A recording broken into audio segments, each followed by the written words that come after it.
Good morning, everyone. Welcome to the Unitarian Universalist Fellowship of the Emerald Coast.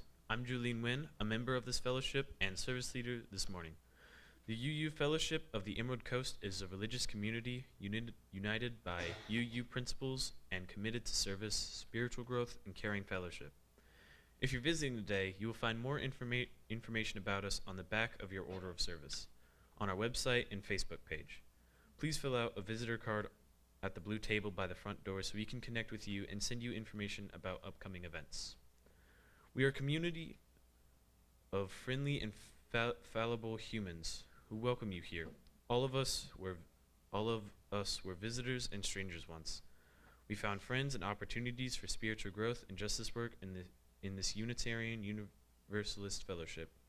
We treasure the warmth and empowerment created here and welcome newcomers to be a part of it.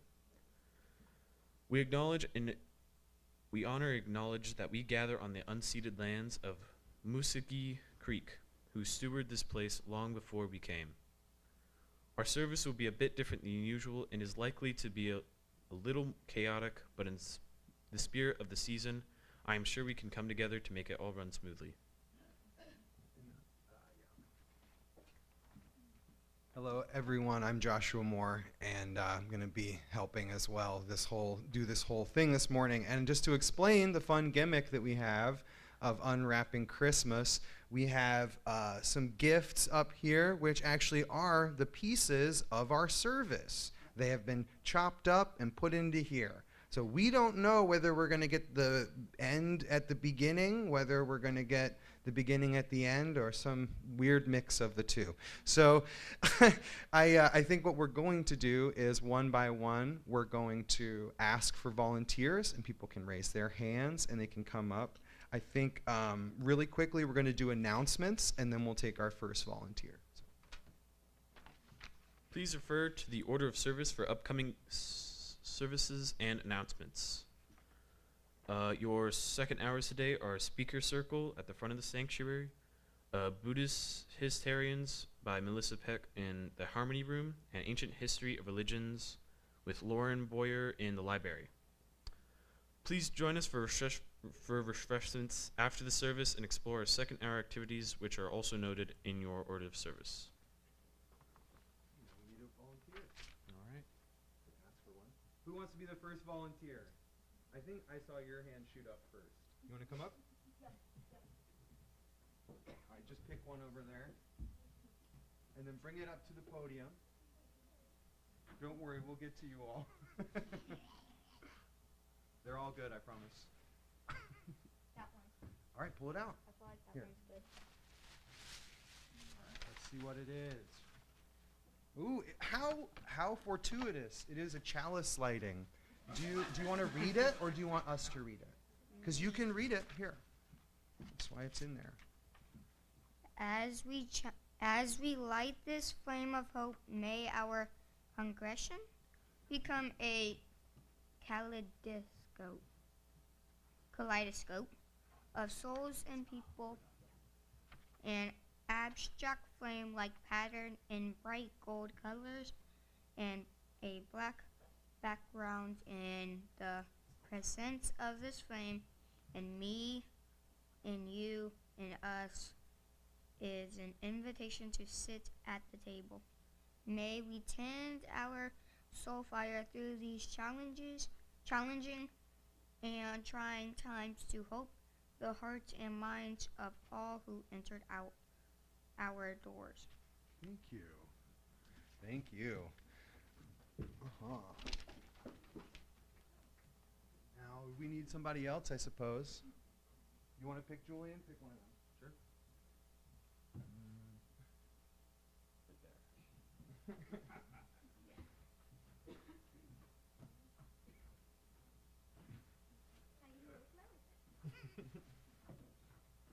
All right, pull it out. Pull it out.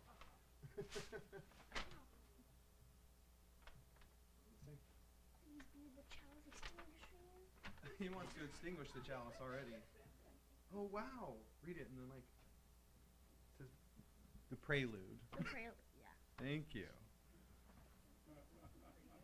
Yeah, it's pretty good so far. Just on the ground. It's Okay, it's Christmas. Throw it anywhere. What was the first song I had here? Okay.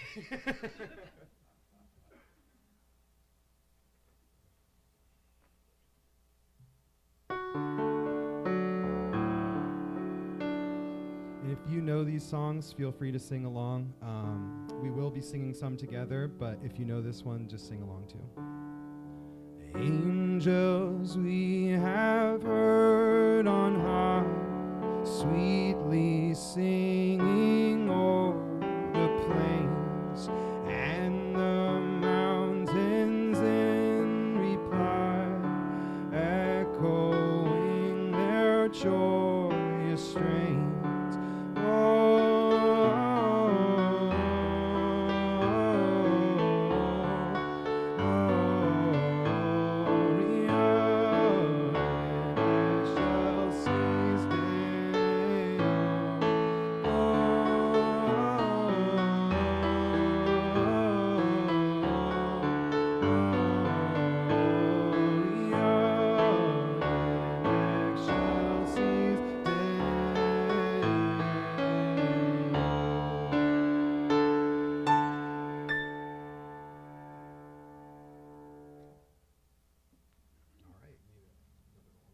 Another volunteer?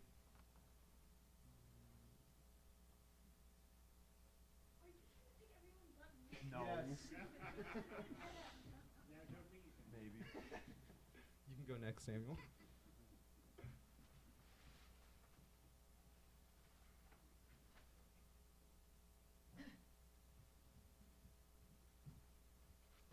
Sharing joys and concerns. Oh, you want to read this? No, okay. A revered tradition in our fellowship is the sharing of personal joys, milestones, and concerns during our worship service. This is a sacred time. It is for individuals who are experiencing truly significant events in their personal lives. We invite you to come forward, place a pebble in the bowl, and share silently or in just a few words. Through this brief ritual, we deepen our connection to one another.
keep them going, and then we'll get you over there, y'all.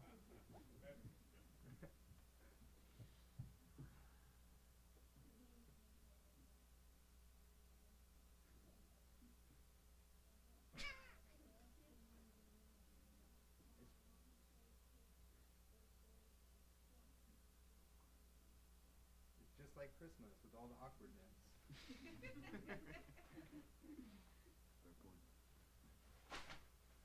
What is it? Oh, let me see. Okay.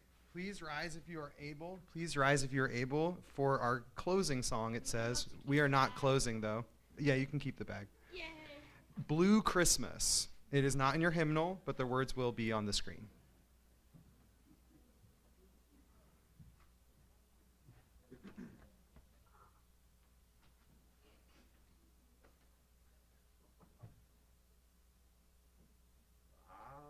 Can I get some microphone? Thank you. Well, I'll have a blue Christmas without you. I'll be so blue just thinking about you. Decorations of red on a green Christmas tree won't be the same, dear.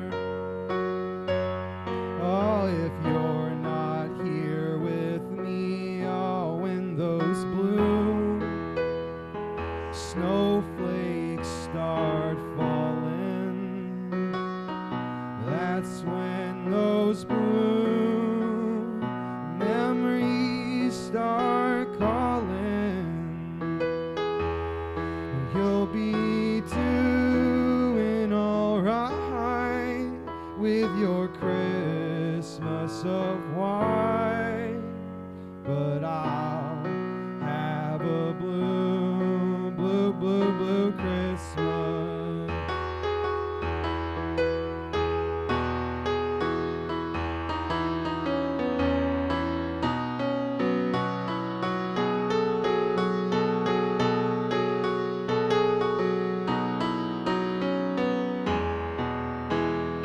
Oh, you'll be doing all right with your Christmas of white, but I'll have a blue, blue, blue, blue Christmas.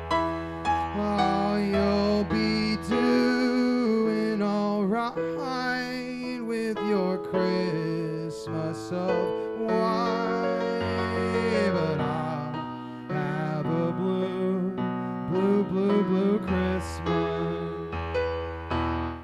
Thank you. Y'all sound wonderful. Another one? Into the microphone. Oh, yeah. Another volunteer. Okay, you pick. He went. Yeah.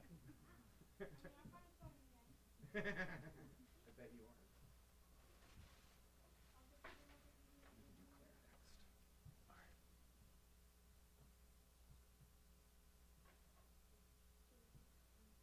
It is extinguishing the chalice, which is fine. Do you want to read it? You don't? Okay. Would you read it? Sure. Okay. And there's another piece in there. Yeah, it's the end. Thank you. We have a calling in this world. We are called to honor diversity, to respect differences with dignity, and to challenge those who would forbid it. We are people of a wide path. Let us be wide in affection and go our way in peace. Amen. And yet, we're still here. Do I extinguish it? Yeah. It's fine. Nothing is too sacred to mix up a little bit. Yeah. And I think Claire, I believe you wanted to be next.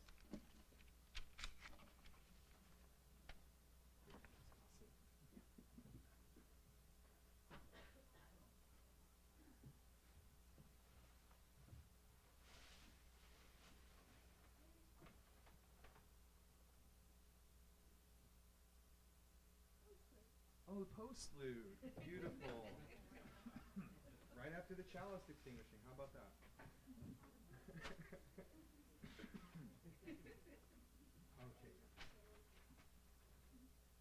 Okay. Once again, if you know this song, I invite you to sing along. I'm not going to make you, though.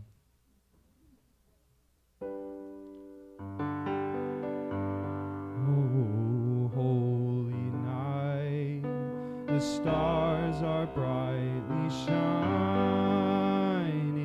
It is the night of our dear Savior's birth.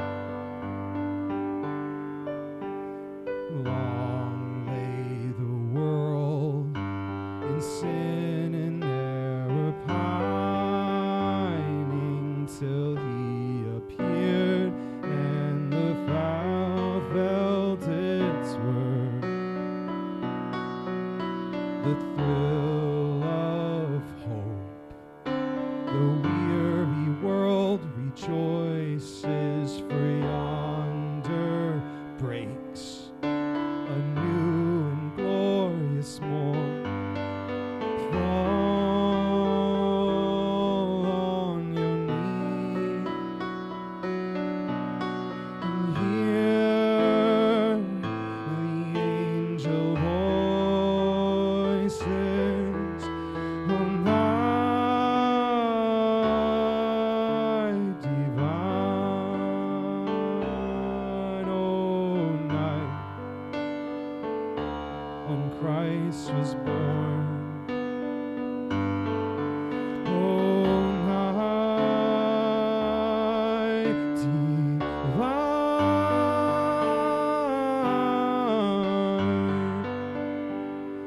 when Christ was born.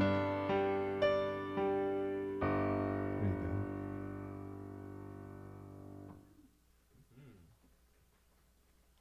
We need another volunteer, I think. Yep.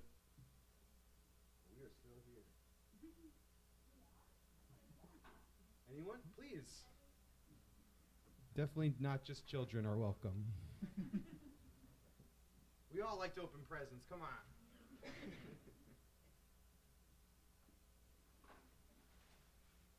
a sermon in there somewhere.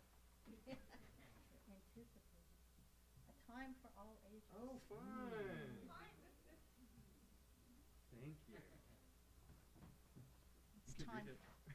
Yes. And now a time for all ages. Any children that want to come up to the front, you are welcome. Thank you. Hello. I am Sarah Searfoss, for those of you who have not met me yet, and I am the Director of Religious Exploration. So usually, like whenever we have our usual service, the kiddos will go back. We'll have like a little lesson, usually involving some arts, crafts, and something else. And then I still can't believe you're eating the cinnamon stick. Anyway, and then we also do second hour activities with the kiddos. But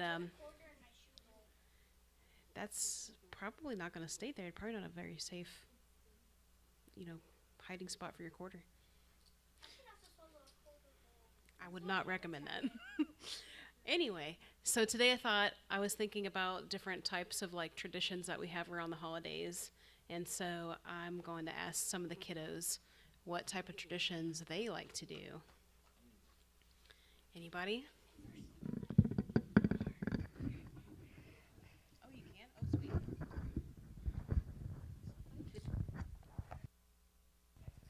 Okay, so my family, there's two things. First off, we usually eat like ham with like, I don't know, there's some sort of fruit that we put with it, but we eat ham typically and have, no, we have turkey on Thanksgiving. You got it wrong. Anyway, and we eat toaster strudels in the morning for breakfast every year. And then the final thing is we open one gift on Christmas night, and it's always pajamas that we wear to bed, and then we keep them on like all day the next day.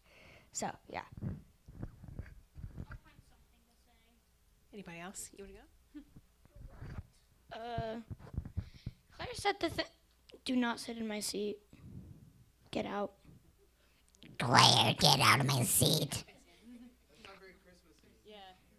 Where's your Christmas spirit, Sam? It's probably like in the nearest solar system that isn't this one. I'll think of something. Come back to me later. We'll circle back.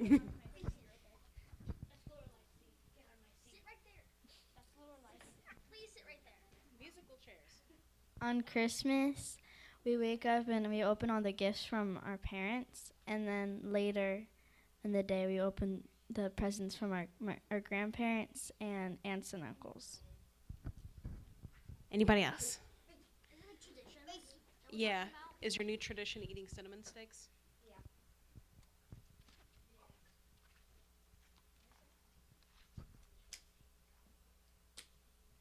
I forgot. Too much cinnamon. What am I supposed to say? What do you like to do on Christmas? Attention. Stop messing around, people. Listen up. For Christmas, I don't know. Eggnog. Yummy. Anybody else? Okay, Alex, what you got? Okay, so this year will be different because it's not with all my family. But what I usually do is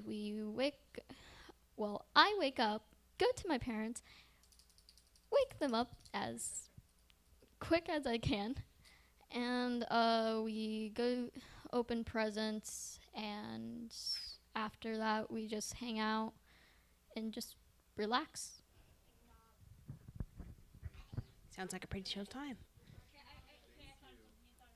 All right, Sam. I actually didn't think of something. I'm just gonna stall out as long as possible by saying long words.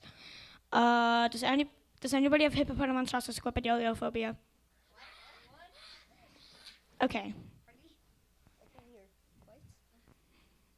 My mom's telling me not to. Yeah, what do you like to eat? Food. Those Nutella thingamajigs.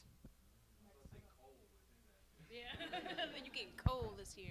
For a little context, the Nutella things, they're tiny jars of Nutella. T just said it's a tiny little, yeah. Couldn't be me. And thank you, children. And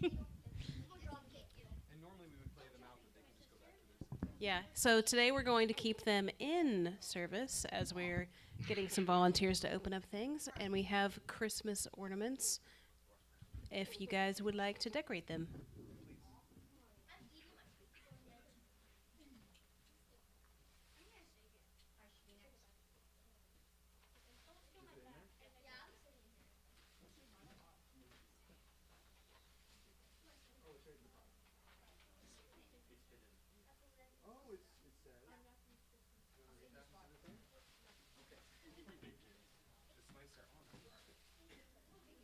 Cool. Now we get a sermon finally. At some point. It was bound to happen. It's good to see all of y'all. I love Christmas time. Holidays are wonderful. Not just because it's my birthday a week or so ago. Either. Thank you. It is. Last week. Happy birthday. Thank you. My name is Joshua Moore, and I'm happy to speak to you this morning. Though I will tell you that I'm a bit nervous. Christmas means a lot to a lot of people. Many different things at that. And I must admit that I originally intended to play it safe. I was going to drive all the way over here. Sorry, that was actually for last week. I added that because I spoke at UUFBC. But I was going to come up here, firmly rooted in the usual pleasant but vague way that UUs often handle the winter holidays. And if you've ever heard a UU holiday sermon, you know what I'm talking about. I had a whole thing planned about symbolism and how most holiday decorations have a lot more of a root in paganism than anything Christian. And I'm sure that many of you already know that. And if you don't, it is an easy Google away, and a fun one. Like I said, I was going to give that sermon. No, I think this time, in this place, America 2024, I think we need something more bold. The seriousness of these days demand it, I believe. And I think that you all are here because you want more than the same old, same old. Maybe I'm wrong, but I think you want to be bold too. So let's be bold, shall we? What is Christmas, really, then? I mean, I'm sure anyone here could give a pretty good definition. It might include family gatherings, gifts, or it might be all about the birth of Jesus in a little manger. Or maybe Christmas for you is just a chance to relax and watch a few cozy movies while drinking hot drinks. This question, what even is Christmas, is always an interesting one to us UUs. Depending on what congregation you find yourself in, the holidays are usually a time to bust out the old standard Christmas hymns, and many of us even partake in Christmas pageants. We decorate Christmas trees, and generally celebrate in much the same way that Protestant churches have celebrated the holiday for hundreds of years. Sure, many UUs see the Christmas story as simply a metaphor, while others still hold on to some level of sacredness, some level of truth and belief in it. No matter where you find yourself on that spectrum of belief and non-belief, I assure you that you are welcome here, and this sermon is for you. Now, in the conservative evangelical Christianity of my youth, the Christmas celebrations were somber affairs. Sure, there was joy, the angels triumphantly announcing the birth of the child they call the newborn king, the so-called wise men, who history tells us were actually mystics, wizards who were experts in astrology and divination, who confirmed this miraculous birth foretold in the stars. The Holy Mother with her perfect little baby, farm animals all around. And yet, if you know anything about Southern Baptist preachers, then you will know that they never miss an opportunity to lay the guilt and lay it on thick. And Christmas, no exception.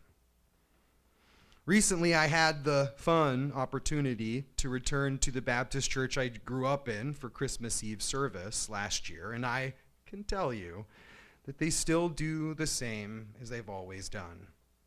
Yes, it is a joy that the baby Jesus was born, but no sooner do they establish that fact before they jump into talking about his death, his ultimate crucifixion. Thank God, they say, that he sent his son to die for us awful sinners.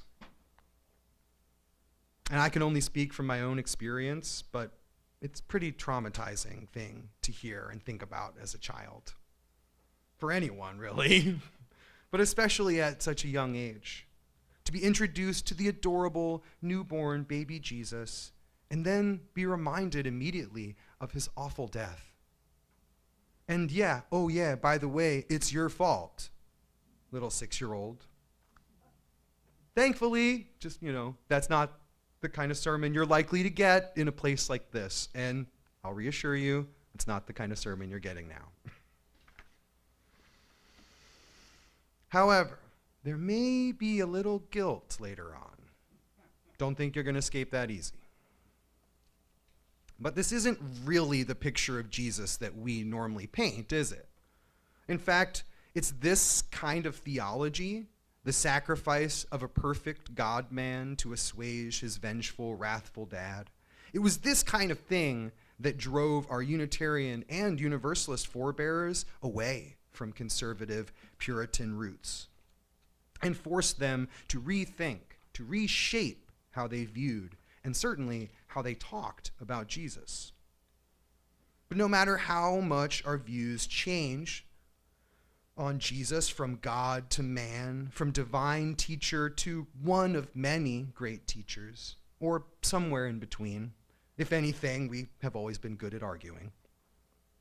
But no matter how our relationship to Jesus has changed as UUs, we have kept Christmas around in one form or another. A part of this, I think, is a deep and abiding generational nostalgia that we continue to pass on to our children, and hopefully they to theirs. But I do not think that it's that simple. We have kept Christmas around, I believe, because the story of Jesus' birth and all that goes with it, it still carries a powerful message that we can relate to even now. Renowned Unitarian minister and infamous troublemaker Reverend Theodore Parker once said to a crowd of Harvard Divinity School graduates, "The stream of Christianity as men receive it has caught a stain from every soil that it is filtered through, so that now it is not the pure water from the well of life which is offered to our lips, but streams troubled and polluted by man with mire and dirt. If Paul or Jesus could read a book of theological doctrines today, would they accept them as their own teaching?" He continued, "They have piled their own rubbish against the temple of truth where piety comes to worship.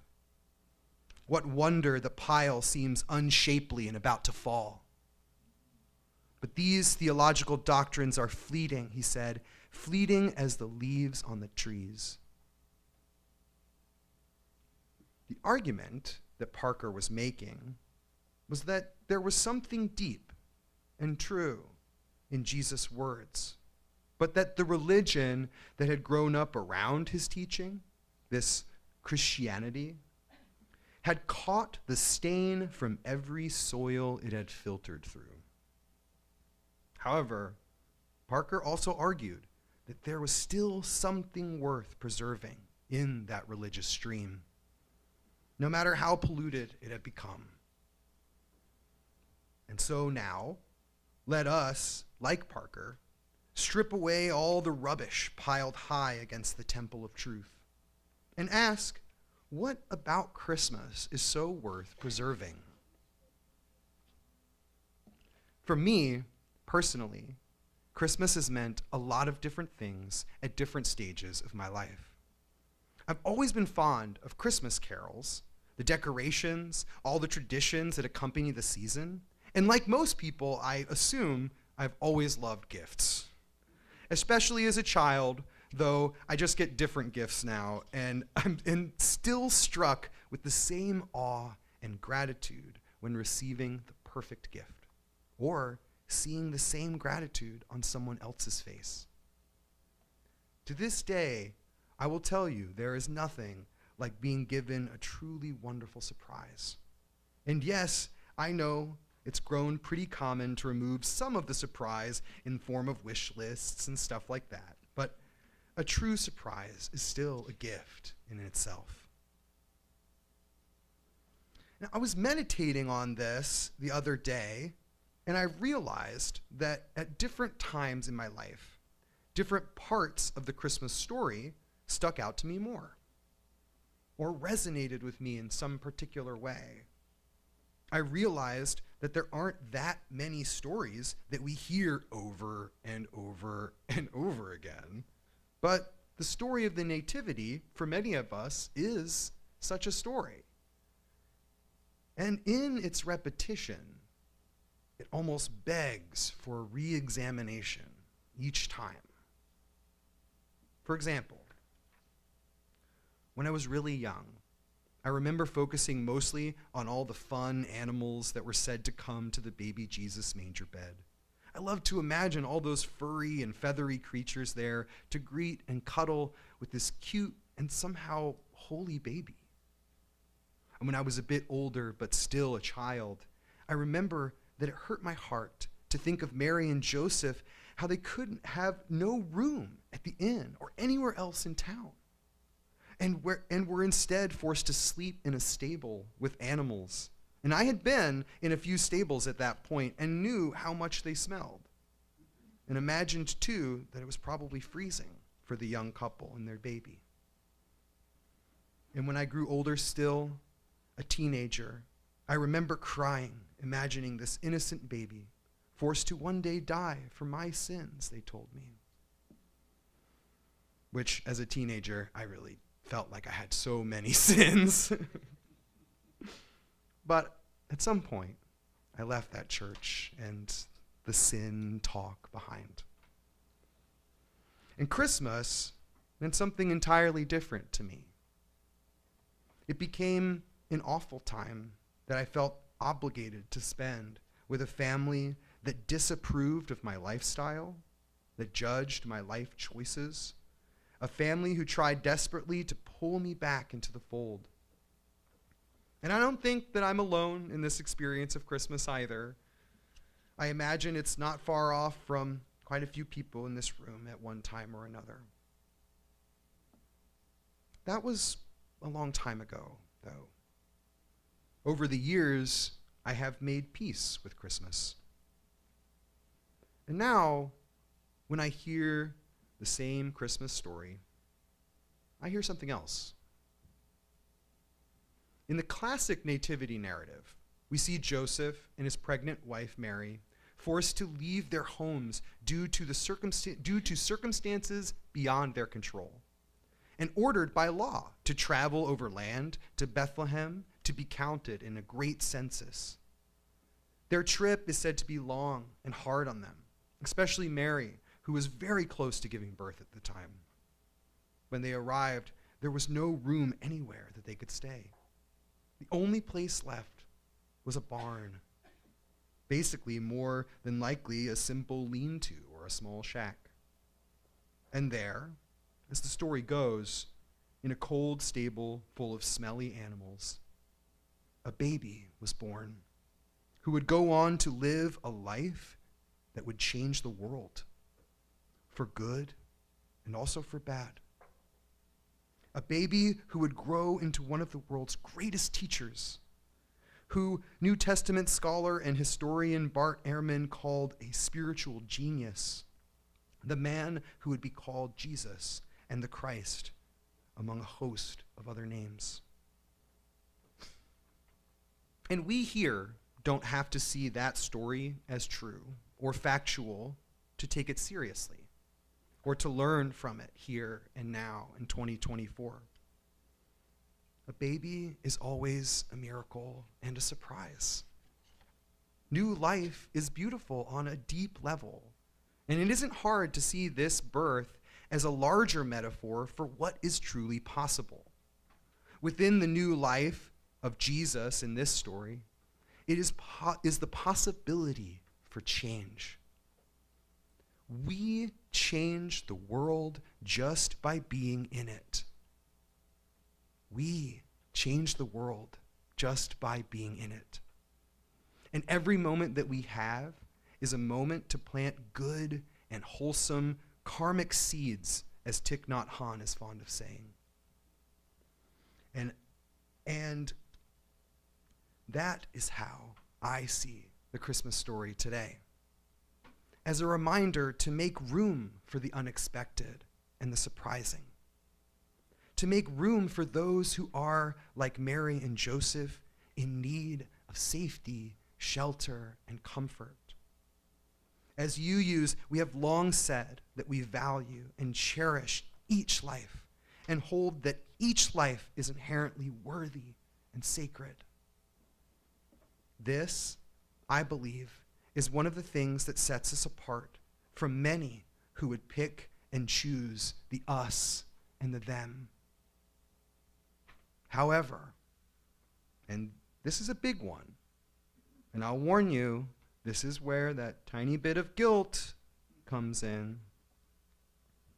However, It can be truly difficult or even feel impossible to live up to those principles and values, especially in times like these, where our national and cultural divide grows deeper and more troublesome by the day. But if we meet aggression and oppression and division with just more of the same, how are we supposed to find our way out to a better world? No, I think that the lesson that Christmas is teaching me this year is that I share some of the guilt of that separation and division. I know I have, in the past, been far too quick to cut people off, write them out of my life, or see them as nothing but an enemy. And I'll say now that I'm not asking you to let people walk all over you, far from it. Nor am I asking you to stand by when oppressive forces seek to repress and harm our friends and family. I'm certainly not asking you to sacrifice your mental, physical, or spiritual health to spend time with toxic people. I simply ask that you try to see each individual as inherently worthy. See them not for their affiliations or what side they might be on. See them as a new gift, just like these gifts we've been opening here this morning. And yeah, I know how that sounds, but I'll promise you, we cannot defeat or end division with more of it. So instead, this holiday season, try and see past who you expect people to be and find out who they really are. Because if we actually get to know our neighbors, maybe we could truly learn to love each other again. Amen. And may it be so. Thank you. Now we will need another volunteer. You, because you've been nice.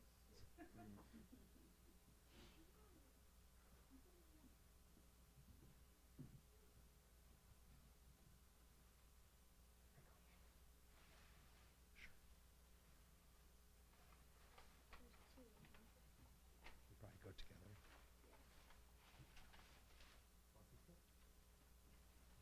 Ooh, perfect. Would you like to read this here? You want to do it? Okay. This is our meditation and prayer. Yes. Start here. Here. Yeah.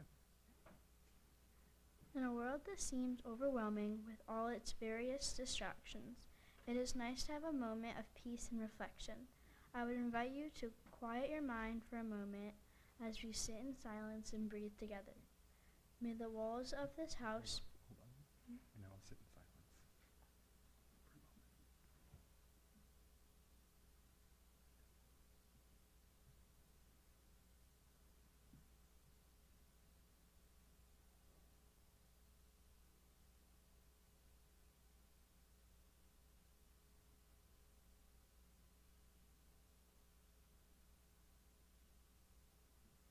May the walls of this house be strong in the face of storms, whether of winds or of words, whether of thunder or of tyranny. May the windows of this house be clear to the world's light, whether of dawns or of daring, whether of sunsets or of stillness. May the foundations of this house be firm upon the good earth, whether of soil or of sharing, whether of bedrock or of behavior. May the doors of this house be wide to all that come from afar, whether poems or people, whether songs or strangers. May this house embrace, like a graceful chalice, the flame it cannot define or limit, as a heart enshrines hopes larger than its beating walls. Thank you. Right. Thank you, Lala. Other people, yes. Melissa. Yes. That's what they're there for.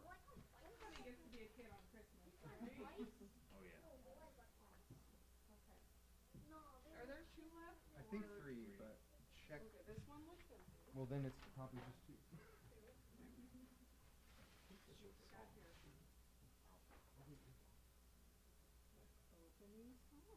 Oh, it's opening song.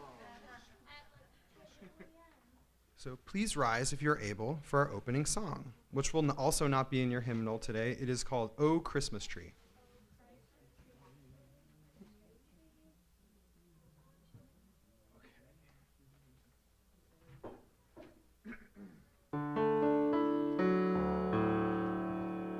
Oh, Christmas tree, oh, Christmas tree, how lovely are your branches.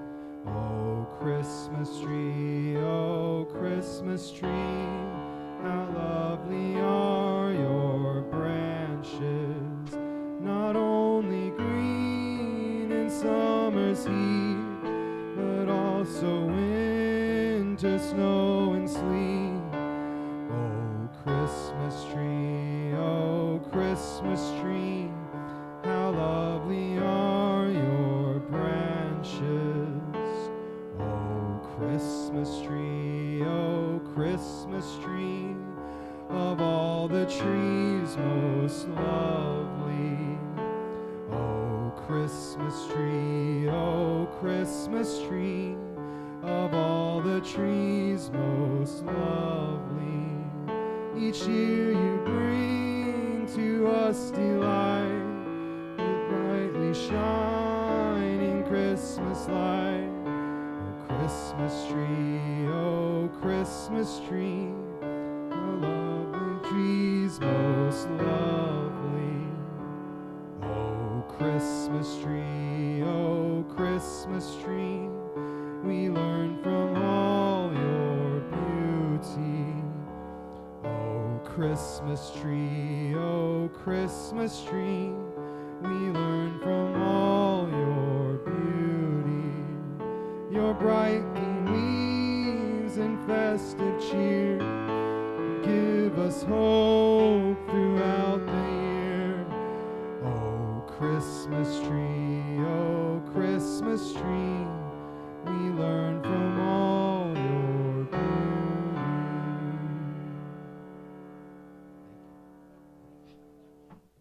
Is there anyone else who hasn't gone? Denny has not gone. I think we're missing one. If we are, we'll just do it fast. Being the treasurer, I thought I would pick this one. Let me just. Offering and sharing. You want to read I'll it? read that. Generosity is a spiritual practice, and our fellowship is supported entirely by pledges and donations. If you are paying your pledge today, please mark your check in the memo line. If this is your first time here, feel free to pass the plate along. We are just glad you are here. After the song of dedication, we will share the cash and undersigned checks with our December, you'd think I would know this, December Split the Plate partner, Unitarian Universalist Service Committee. The UUSC works to provide disaster relief and promote human rights and social justice around the world. Please give generously if you are able. Thank you. Oh, and yes. From you I receive, to you I give. Together we share, and by this we live.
Quick announcement: the Christmas brunch sign up sheet is in the back. So if you'd like to participate in that, sign your name on that sheet.